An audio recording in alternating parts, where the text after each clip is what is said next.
Ladies and gentlemen, good day and welcome to Q1 FY22 earnings conference call of Balakrishna Industries hosted by Motilal Oswal Financial Services Limited. As a reminder, all participant lines will be in the listen-only mode and there will be an opportunity for you to ask questions after the presentation concludes. Should you need assistance during the conference call, please signal an operator by pressing star then 0 on your touchtone phone. Please note that this conference is being recorded. This conference call may contain forward-looking statements about the company which are based on the beliefs, opinions and expectation of the company as on date of this call. These statements are not the guarantees of future performance and involve risks and uncertainties that are difficult to predict. I would now like to hand the conference over to Mr. Jinesh Gandhi from Motilal Oswal Financial Services. Thank you and over to you, sir. Thank you, Janice. Good morning, everyone. On behalf of Motilal Oswal Financial Services, I would like to welcome you all to 1Q FY22 post-result conference call of Balakrishna Industries. Balakrishna Industries is represented by Mr. Rajiv Poddar, Managing Director, and the senior management team of Balakrishna Industries. We would like to thank the management for taking time out for this call. I would now hand over the call to Mr. Poddar for his opening remarks. Over to you, sir. Thank you, Jinesh. Good morning, everyone. I welcome you all to the Q1 FY22 earnings call of Balakrishna Industries Limited. Hope all of you, along with your near and dear ones, are safe and healthy. Along with me, I have Mr. Bajaj, President Commercial and CFO, and SGA, our Investor Relationships Advisor. Let me begin with performance updates. We continue to witness strong demands across geographies and segments. This is visible in our sales volume numbers where we have clocked 68,608 metric ton for the quarter 1 of the financial year 22. This is our highest quarterly sales volumes. We expect this momentum to continue as economic activity is in an upward trend and the governments worldwide are creating infrastructure. Further, end prices of commodities and agricultural produce continues to be robust, thereby giving strong support to our sector. While on the demand front we remain positive, the raw material scenario is very challenging. All raw material prices are on an upward trend and this will impact our margin profile for the next few months. Further, the logistic costs have gone up significantly across all routes and we believe it could continue to be at similar levels throughout the financial year. In view of these cost pressures, we have been taking price increase of our products in the end markets on a quarterly basis. We are confident that we will be able to maintain a 28 to 30% annual EBITDA margin on a long-term sustainable basis. At BKT, we continue to serve the society during these challenging times. We have, during the second wave, vaccinated over 12,000 people in addition to supporting lives through various other initiatives through our We Care Foundation. Let me now give you an update on our ongoing and new CAPEX program. Greenfield Tire Plant at Waluj. As mentioned in the previous quarter call, the Greenfield Tire project is expected to be completed by 30th September 21. All the new CAPEX announced recently is progressing as per schedule. We envisage the entire new CAPEX of rupees 1900 crore to be funded by internal accruals and some debt, if needed, in the financial year 22 and 23. With this, I now move to the operational highlights. Our sales volume for the quarter was 68,608 metric ton, a growth of 80% year-on-year. Our standalone revenue for the quarter stood at 1,828 crores, which includes realized gain on foreign exchange pertaining to sales of rupees 15 crores. For the quarter 1 of this financial year, 53% of the sales came from Europe, 19% from India, 16% from Americas, and the balance from the rest of the world. In terms of channel contribution, 72% was contributed from replacement segment, while OEM contributed to 26%, with the balance coming from offtake. In terms of category, agricultural segment contributed to 66%, while OTR contributed to 31%. The balance came from other segments. The standalone EBITDA for the quarter was at rupees 535 crores with a margin of 29.2%. Other income for the quarter stood at rupees 40 crores, while unrealized gain stood at rupees 17 crores. Coming to the net forex items, for the quarter, we incurred a net forex gain of rupees 38 crores. This includes realized gains of rupees 22 crores and unrealized gains of rupees 17 crores. Profit after tax stood for the quarter at rupees 331 crores with a margin of 18.1%. The contingent liability as of 31st March 21 was rupees 65.4 crores as disclosed in our annual report. In the first quarter of this financial year, certain tax assessment has been completed and the liability has been crystallized at rupees 35.7 crores, which has been included in the tax expenses. In quarter 1 of financial year 22, as income tax of earlier years, the balance amount will get crystallized in coming quarters and will be accordingly included in tax expenses. Our gross debt stood at rupees 1,076 crores. Our cash and cash equivalents were rupees 1,557 crores, implying a net cash position. For Q1 of this financial year, we incurred a total capex of rupees 366 crores. Of this, approximately 200 crores has been spent on the new capex program of rupees 1900 crores. For the first quarter of financial year 22, the euro hedge rate was 87.53 rupees. The forward hedge rate currently stands at around rupees 90. The board of directors has recommended an interim dividend of rupees 4 per equity share. As mentioned in my last quarter, we remain optimistic for the financial year 22 and accordingly have been guiding for 250,000 to 265,000 metric ton of sales volume. We are confident of improving the brand equity of BKT in the end market. With this, I conclude my opening remarks and leave the floor open for questions and answers. Thank you. Thank you very much. Ladies and gentlemen, we will now begin the question answer session. Anyone who wishes to ask a question may press star and 1 on their touchtone telephone. If you wish to remove yourself from the question queue, you may press star and 2. Participants are requested to use handset while asking a question. Ladies and gentlemen, we will wait for a moment while the question queue assembles. We take the first question from the line of Ashutosh Tiwari from Equirus Securities. Please go ahead. Yeah, hi sir. Congrats on a strong performance. Firstly, in terms of RM cost and ocean freight cost, how do you see things moving in this quarter versus Q1? Will the ocean freight cost will also increase in Q2 versus Q1? So the ocean cost has already started to go up and we see this will be continuing for the rest of the financial year. So, but we'll see further increase in Q2 or it will remain similar at Q1 levels? No, we see some marginal increase in Q2. Okay, and RM cost? RM cost, we believe that we have reached the highs and it should sustain at these levels, the new levels that we are talking about. Okay, and how much price increase you have taken in July? 2 to 3%. Okay.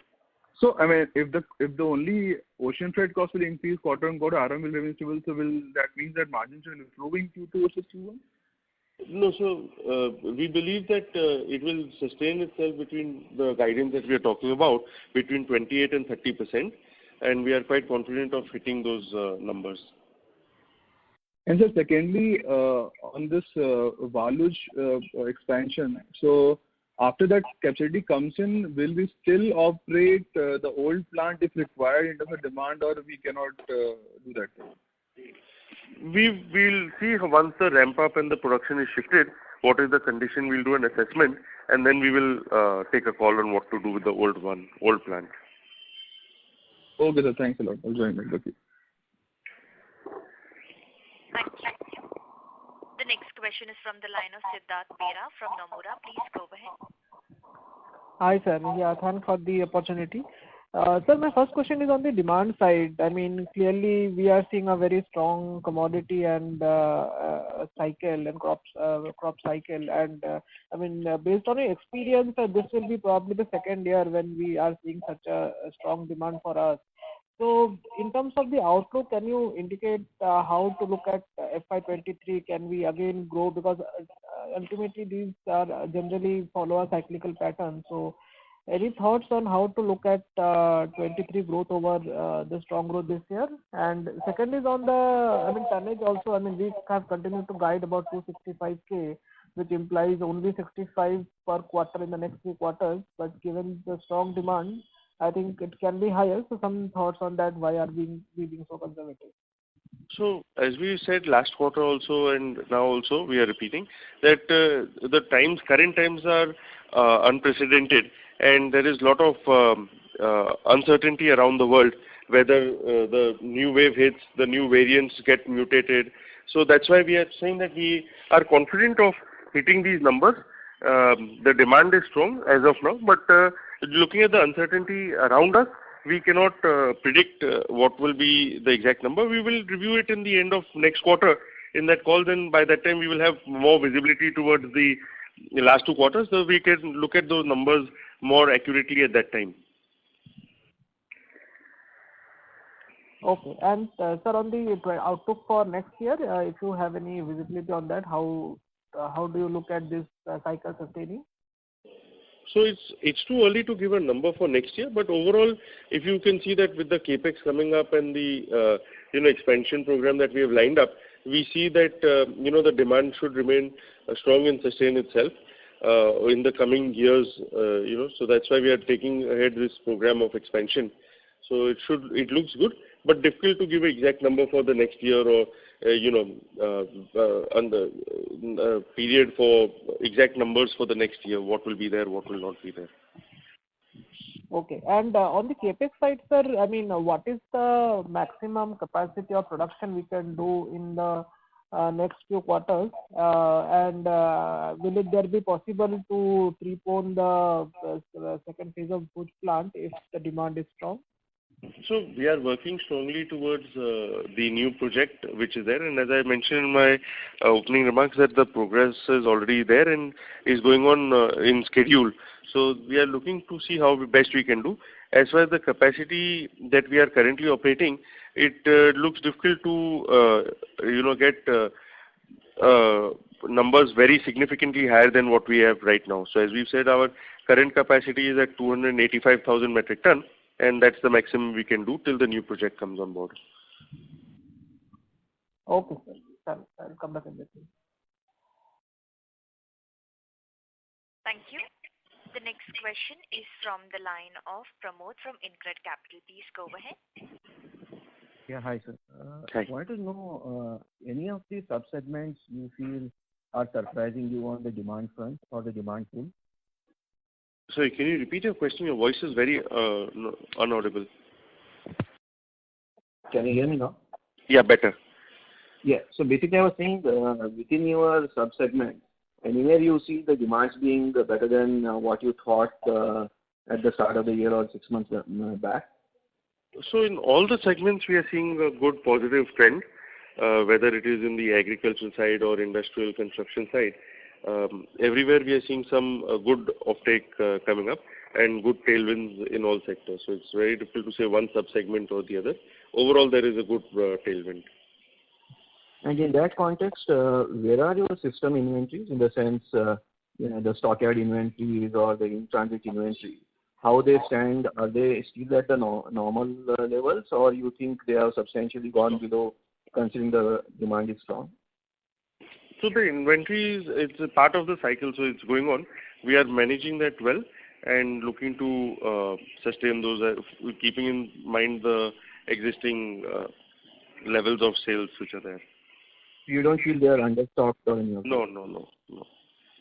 And sir, are there, considering the commodity prices have been pretty strong, are there any strong wins in that segment or in the US market for you to reach your medium-term goals in both these segments or market share? Have you seen that traction coming in the recent quarters because of the demand pull? So yes, if you can see, as during my opening remarks, America's the sales percentage has gone up marginally. So that indicates that we are pushing on those sectors. Even if you see in the channel contribution of segment contribution of agri of the OTR, that has also gone up to 31%. So that those things are continuously being monitored and being pushed towards, and that growth is coming up.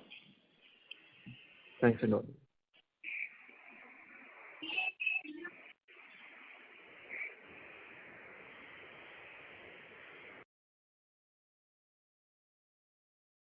Mr. Pramod, does that answer your question?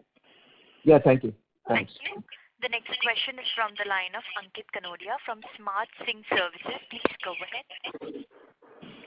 Thank you for taking my question.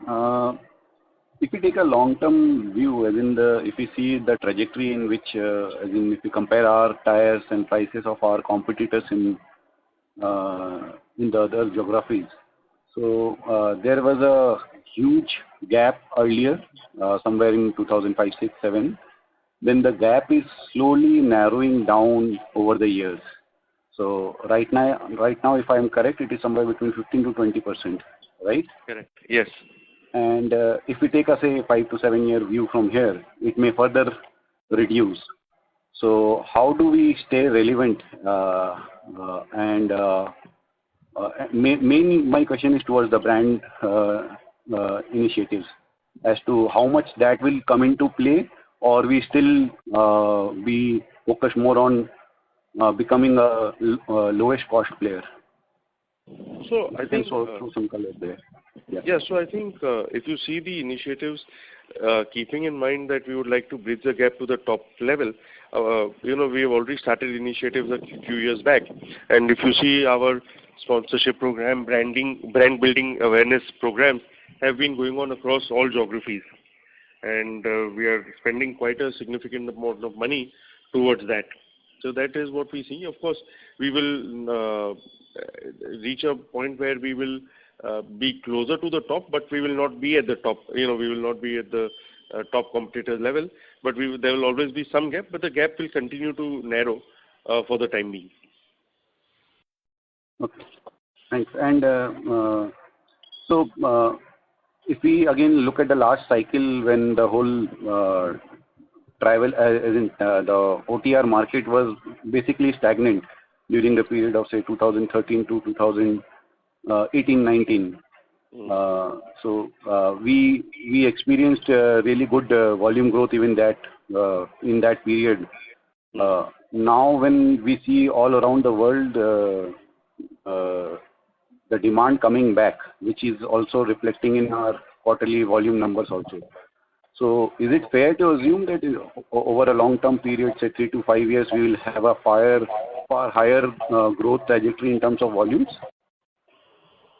So as of today, the demand looks positive. We see some strong tailwinds behind us, whereby we should be able to achieve the short-term vision that we have set up, and the guidance that we are giving you for a year, we should be able to do that. And it's a process that we are building for the long term, with the new capacities coming up and new plants coming on board. So that will give us additional weapon in our armory to go out in the marketplace and compete. And anything about the competitive scenario over here, as in how do we look at the competition specifically in India when we are now getting inroads in Indian market? So I don't see any change in the competitor scenario across the globe, and we continue to be where we were. So we are looking at it on a macro level and microly monitoring it. So we should continue doing that. Okay. Thank you. Thank you so much.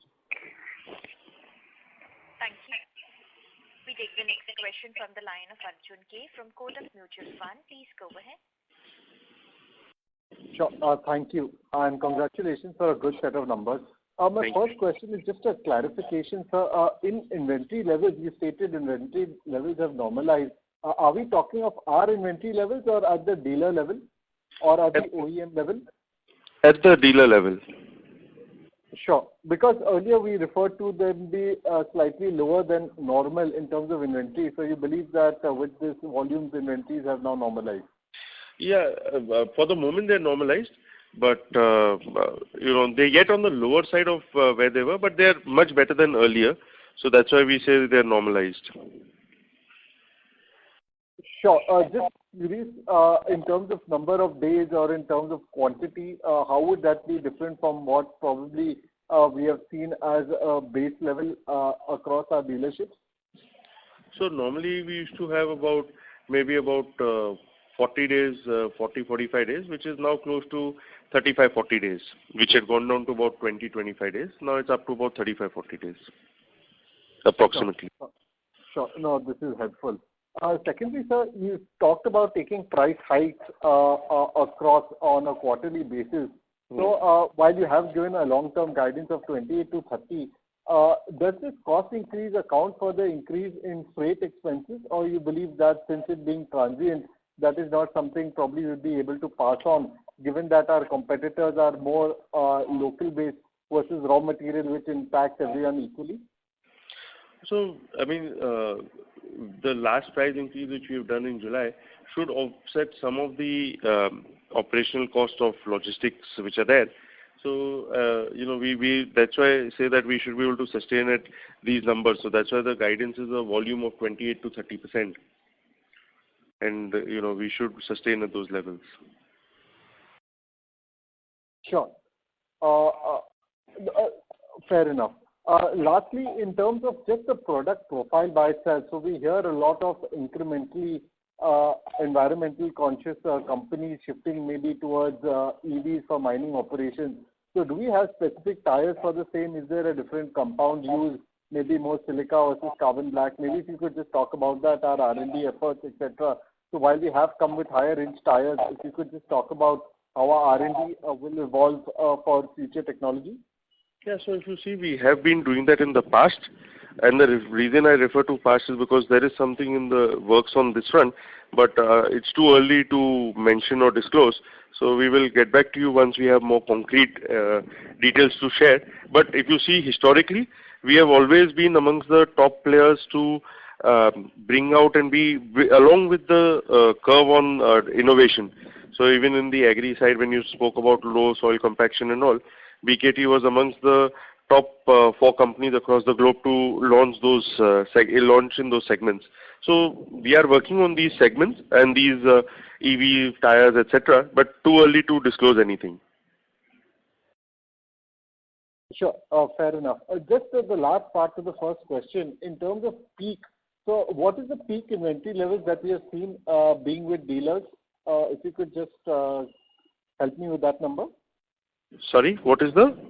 So you mentioned the average is roughly 45 days. In the bottom, we saw going down to 20, 25 days. Yeah.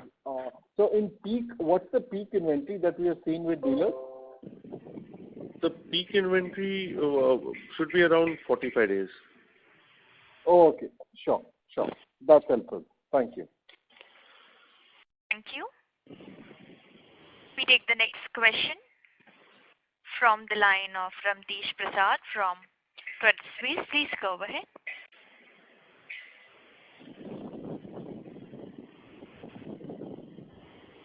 Mr. Prasad, you may please go ahead with your question. Hey, hi. Can you hear me? Yes, sir, we can hear you. Okay. I just had one question. We reported the highest quarterly sales volume this quarter, but it didn't translate into highest like sales number. So what could be like the guidance going forward, and what was the main reason that it didn't translate to the revenue this quarter? Sorry, your voice is very audible. Can you hear me? Yes. Okay. And my first question was that this quarter we had the highest quarterly sales volume. Yeah. But it didn't translate into like higher revenue numbers in the rupee terms. So what was the reason behind it, and what could be like we could be looking forward in the next quarters ahead? Like we'll be seeing the revenue numbers improving, or say, and as you said that the sales volume will remain approximately the same or will increase. So like expecting some comments on that. No, revenue was also the highest, no? Like 1828 crores, something like that. Yeah, so that is our highest revenue. Okay, fair enough. So that's why I'm confused with your question, because the highest quarterly number and highest revenue is there. Got it. I think I misinterpreted it. So I hope that answers your question. Yeah. Thank you. The next question is from the line of Nishan Vas from ICICI Securities. Please go ahead. Yeah, hi sir. Thank you for the opportunity and congratulations for good numbers. Sir, my first question is just to understand your 1Q, basically 4Q to 1Q impact. Can you quantify the raw material impact as well as the freight cost impact quarter on quarter? So basically, if you see overall, the expenses for the other expenses has gone up by about 90 basis points, and significantly this is attributed from the logistics cost, which has gone up from June of 21. So you're saying largely the 90 basis point is a function of freight cost? Yes. And the raw material costs have already been factored into the first half of this year, and we've taken those price increases to match those. And we believe the raw materials should now stabilize at these levels. And for the your logistic cost increase, which is that we are taking some price increase in July, which should offset partially the cost of those. Okay. And so 2 to 3% in July. Okay. So just to understand how the contracts work, because obviously the freight costs have gone up since last December significantly globally. So just to understand, how do we cover the FOB prices with our distributors? Is everything covered by us, or is there a part contracts which get covered by the buyers? How does that work? So it's a mix and match. The different customers have different geographies. Different customers have different understanding. So some are on CIF basis, some are on FOB basis. So the CIF ones is where we take care of the freight, and the rest is where the customer takes care of the freight. So wherever it was FOB, that gets factored in separately. But the CIF one is where we are seeing the cost increase, and that's why we are taking these price increase to match those. So if I had to broadly ask you, not an exact number, broadly, how much of your export revenue would be under CIF and FOB? Any broad sense on that? I don't have the numbers handy with me at this moment.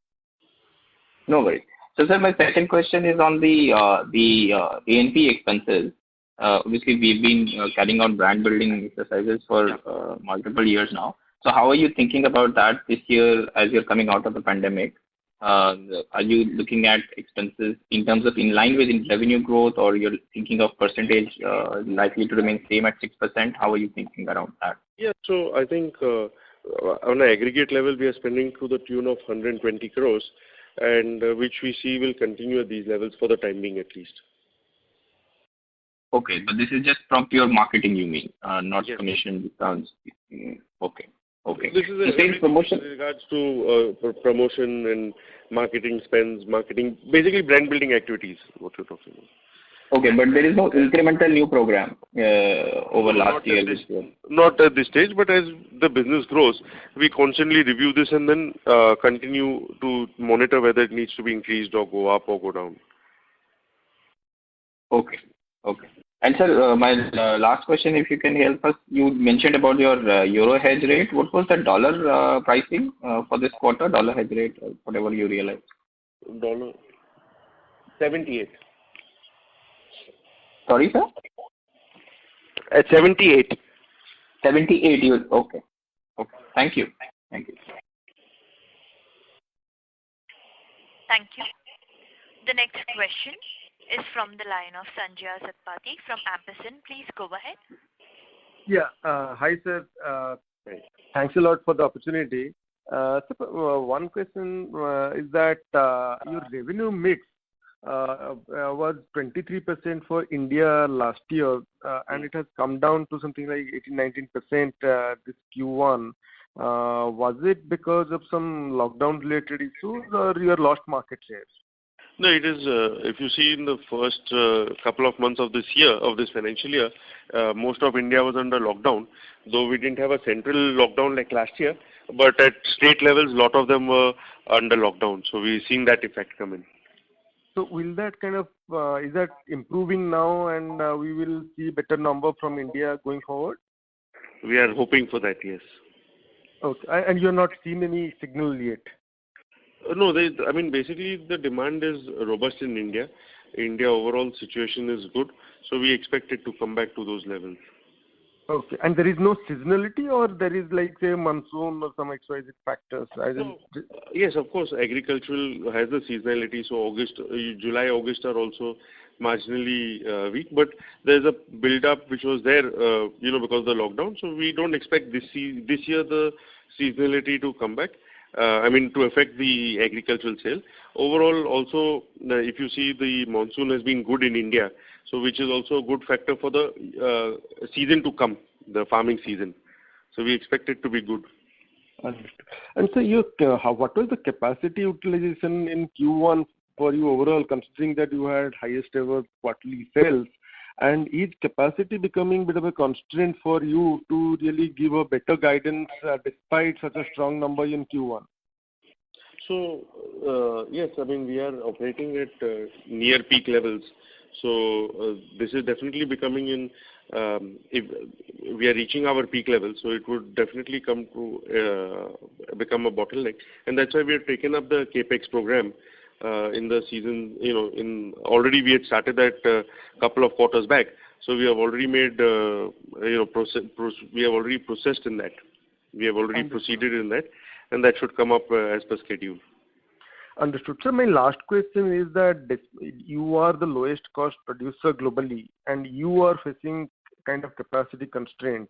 So doesn't that make the industry more attractive in terms of pricing power point of view? Because you are the one who could really destabilize the pricing, right? So, this is all, a lot of factors come in. The demand has to be there, the consumption has to be there. So all those factors also have an impact. It's difficult to say that you are the... you have already taken care of that by saying that demand continues to be fairly strong, and yes, and you are facing capacity constraint. Of course, you have taken several price hikes, and you are also saying that the costs are kind of peaked. But I'm just trying to see is that the strategy of pricing from here on is more about having a long-term relation, and you are bringing in bigger capacity and new products next year. So is your pricing strategy more to do with your long-term targets, or it is purely a function of for the current market conditions, sir? No, always businesses are done with a long-term view. It's not easy to take that call, but keeping the long-term view in mind, and as you said, businesses are coming up, so you can take a short-term right, but then you don't build businesses for long-term. So we would always continue to look at the long-term view and base our strategy on those purposes. Understood. And also, if you see our long-term vision is to go to 10% in the next 4 to 5 years of market share versus the current levels of 5.5, 6%. So keeping those views in mind, our strategy will always be long-term. Understood. So if I can just ask the last question, that you are undertaking several initiatives, both modernization as well as new products, as well as backward integration. So doesn't this mean that your overall cost competitiveness as well as product mix is, over next 2-3 years will be far better or different compared to what it is today? That is what we are trying to do, and that is why we have taken up the various programs we have, right from carbon black to product mix. So we are quite hopeful on that. Okay. So net, can we just ask that despite the cyclicality of the industry globally and considering that you are just about 5-6% market share, as a company you can be relatively consistent in terms of delivering 12-15% kind of volume growth over the next couple of years?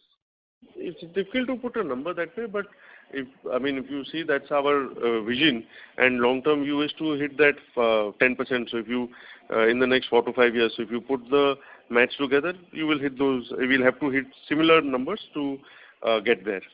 Understood. Thanks a lot, sir, and all the best. Thank you. We take the next question from the line of Abhishek Jain for Dolat Capital. Please go ahead. Sir, demand in the key markets of the Europe like Germany, UK, France and Italy were quite strong, and which contributed more than 40% of the Europe's volume. So how is the outlook ahead given the heavy flood situation in the many countries like Germany, which is the main market of you? So we see that yes, there was flooding in parts of Europe, but we don't think that will affect the business so strongly. So we are robust on the demand. We are expecting robust demands from there. Okay. So as you're trying to expand your presence in the South America, Africa, and Australia, where the opportunity size is big, especially for the OTR segment. So how is the current contribution from these markets, and what is your plan to expand in these markets? So I think basically, if you see our product mix is being tried out and being well accepted, we are getting positive responses from the products which were out for trial, and now repeat orders are coming. So it is going good, and it should progress. So can you throw some light on the current situation of this South American and Australia market? So Australia, you're talking particularly with reference to the OTR business? So both business, OTR and agriculture side. Yeah, so I think overall demand for is also strong here, and we are seeing the good order booking coming from these segments, these regions across both our segments. So that is there. And what would be the current contributions from these markets?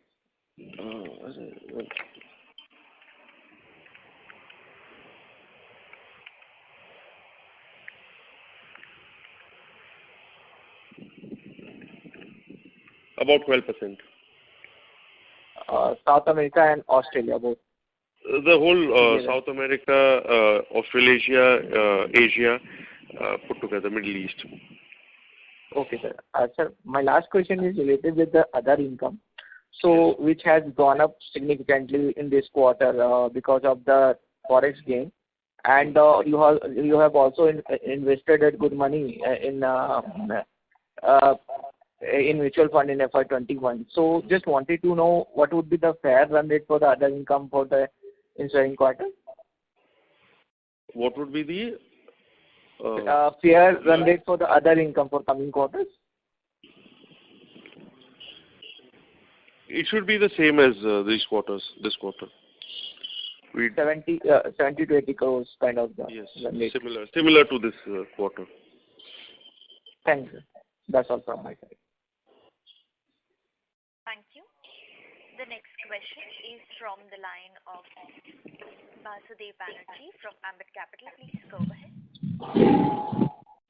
Yeah, sir, for continued good set of numbers. Thank you.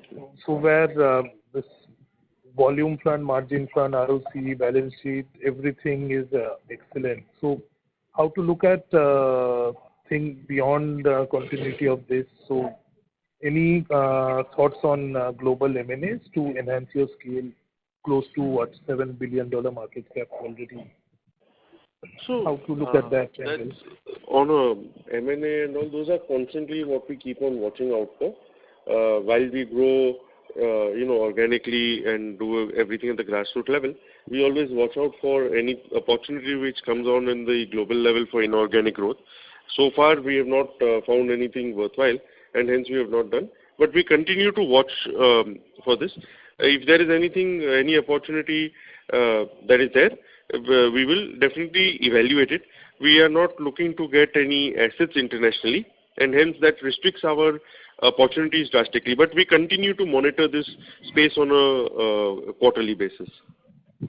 So why not interested in any assets means you won't be buying any manufacturing capacity out of India? We are not actively looking at it. And then, as I said, whatever the opportunity presents, we evaluate it, how big it is, how contributional it is, and then we take a call. But yes, we are not very keen on getting assets internationally, and that's why our opportunities are restrictive. And second question, sir, for last many years, the marketing activities in markets like Australia, in all sporting events, one can see in a big way.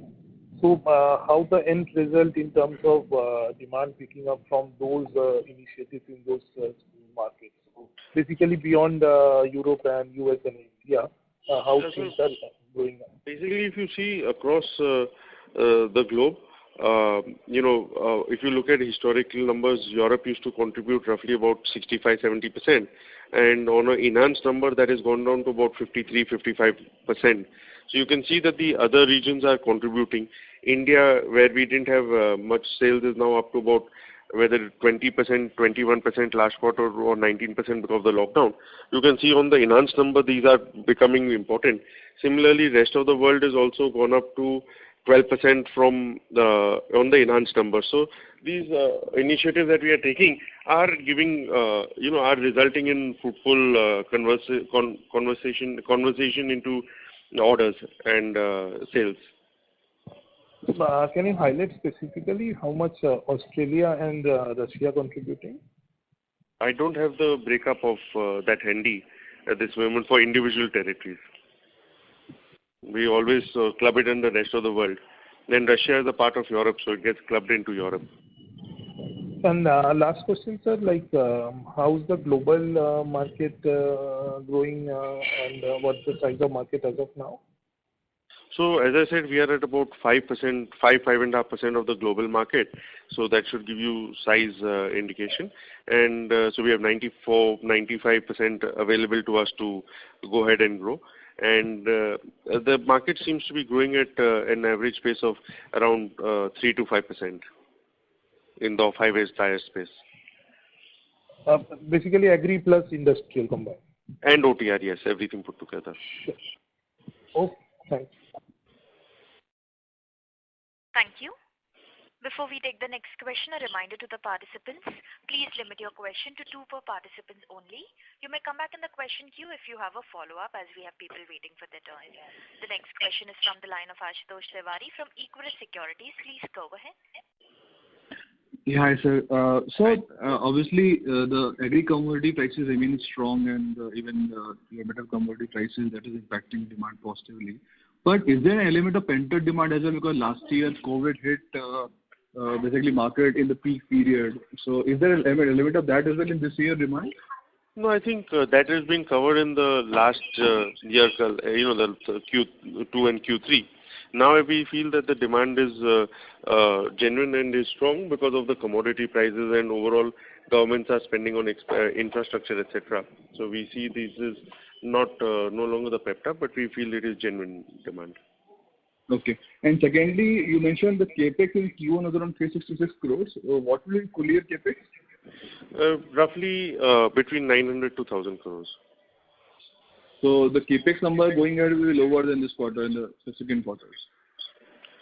It should. I mean, it's difficult to give a quarterly breakup in as the sense, but overall we are going to be between 900 and 1,000 crore for the whole year. Sure, sir. Thanks. Thanks a lot. Thank you. The next question is from the line of Nishit Jalan from Axis Capital. Please go ahead. Hi, sir. Thank you for giving me the opportunity and congratulations on very, very strong set of numbers. Sir, my first question is on the volume growth target that you have given. So we have an achievable capacity of about 280,000 tons, and we have already done close to 69,000 tons in this quarter. So in that context, our volume guidance of 250 to 265,000 seems to be on the lower side, especially given that this quarter is not the seasonally best quarter in a year, right? So are we trying to be conservative here because this industry is very volatile and not sure how it pans out? Yes, so I think as I mentioned earlier in my remarks also and a couple of questions, that yes, there is, because we are in unprecedented times, and there's a lot of uncertainty over COVID, wave, people talking about new mutations, wave 3, wave 4, so that we don't know what peaks will come, what parts will go under lockdown, etc. So keeping that in mind, we took a number at the start of the year, and we are reviewing that, normally we review it at the end of half year. So we'll take it from there, and so we are confident of these numbers. If there is any revision, we'll do it at the end of Q2 or in the next call, as and when we feel that we need to revise it. So we'll revisit it in the guidance in the next quarters. Fair point, sir. So secondly, we are expanding our capacity of 50,000 tons in goods. Yes. But given the kind of growth we are seeing, obviously we will start running out of that capacity also in maybe 1.5 years time. So are we already starting to think about the big incremental capacity that we will need to set up? And on that context, I just wanted to understand what is the scope of brownfield expansion in the existing plants that we have, and whether we will need to go for a greenfield plant or not. So the brownfield we can do at Bhuj, that is there, and whatever we have announced, the 50,000, that is ongoing. We have already taken that up, as I said in my opening remarks, that that is progressing well also. Anything beyond that, we will evaluate and we'll take it on the drawing board, and we shall inform once it is anything materializes or gets crystallized after the board approval. So just a follow up. What is the further capacity that you can expand in goods given the kind of land and all you have available? Just wanted to understand what is the scope of brownfield expansion in terms of capacity, and beyond which we will need to do greenfield. So we are yet working on those numbers to see what can be done, what cannot be done, and but we have enough land at Bhuj as of now, so to do brownfield expansions there. But once we have anything more crystallized or materialized, I'll keep you posted. Sure, sir. Thank you, sir. One last question. You talked about the 5 to 6% global market share. Sir, any idea what would be the China contribution in global market? Because that is a market where we are not present. So if I exclude China, then our market share would already be closer to 9 to 10% globally? No, I think even if you... my estimate is even if you exclude China, it would be about 7 to 8%. Okay, sir. Thank you so much, and all the best. Thank you. Thank you.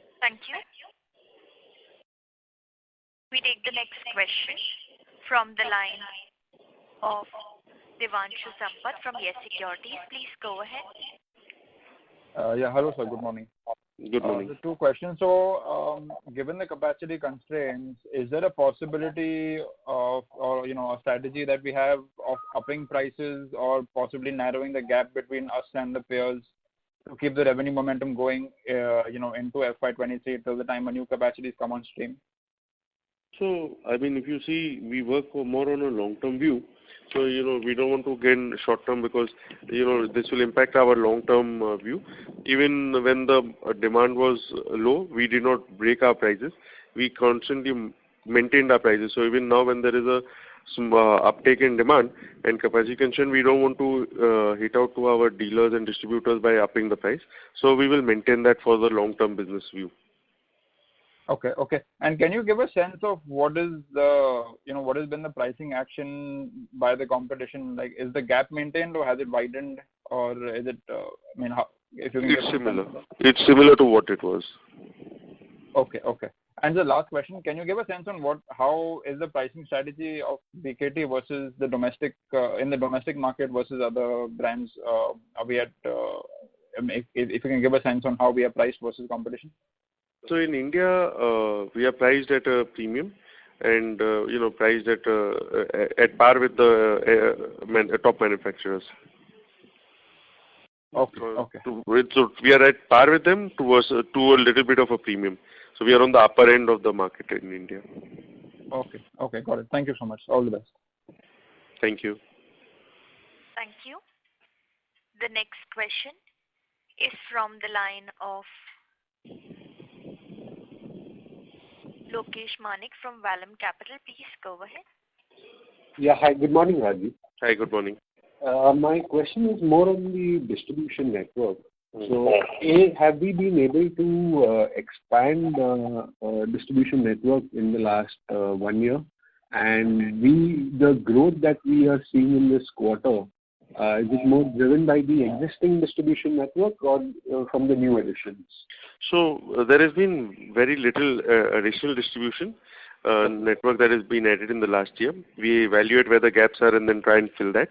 But that is going on. But majority of the chunk of this volume growth has come from the existing distribution. Okay. And just one more clarification, Rajeev. In the last 1 year, given this pandemic scenario, did our dealers see any disruption in terms of lockdowns? Because world over, I think agri was insulated from the effects of pandemic. No, so yeah, I mean, if you look at it macro level, yes, it was insulated. But when you go down to operational levels across the globe, especially last year during the lockdown one, they were not locked out, but it was difficult operating conditions, because all the farmers were not up there, nobody was coming to buy, logistically for them to transfer the tires was a problem. So all the other issues were there which had an effect, but that was all last year. So these are just supply chain impacts that took place. Yeah. Okay.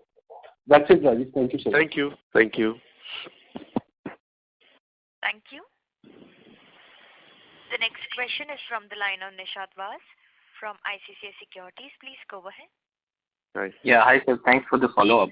So just a question on the employee cost this quarter. Is there any bonus payouts or some trailing costs that are there, because it is increased quarter on quarter? So just to understand on the employee cost side.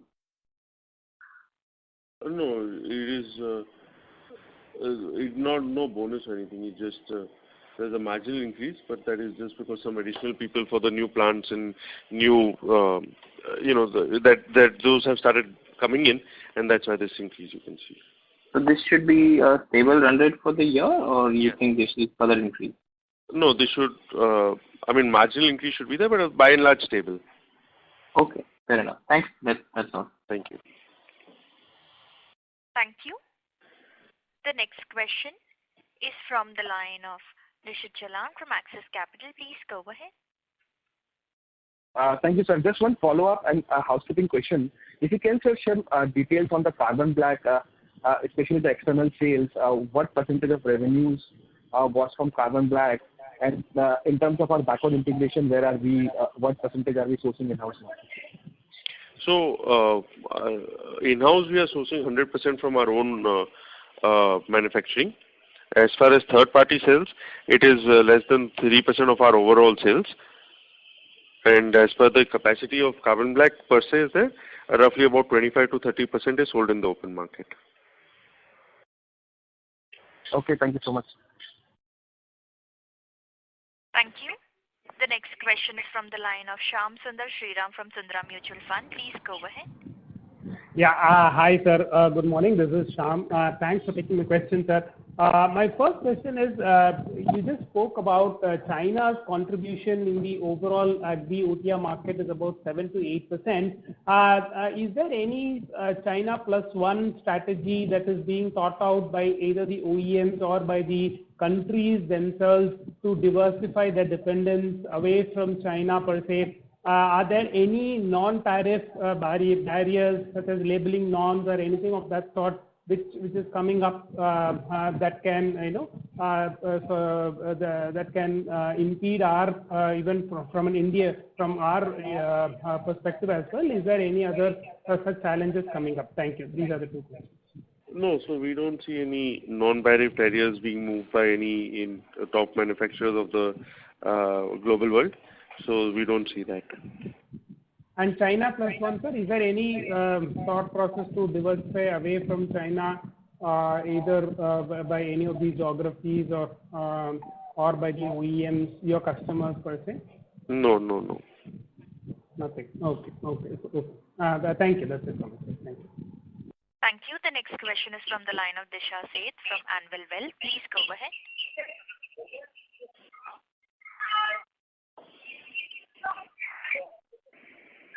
Ms. Disha Seth, your line is unmuted, ma'am. Please go ahead.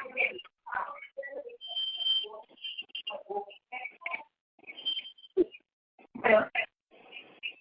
Yes, ma'am. Please go ahead with your question. Sorry. There was a connection. Sir, I wanted to ask. Your voice is muffled. Now, is it better? Are you on a speaker? We request you to come on the non-speaker.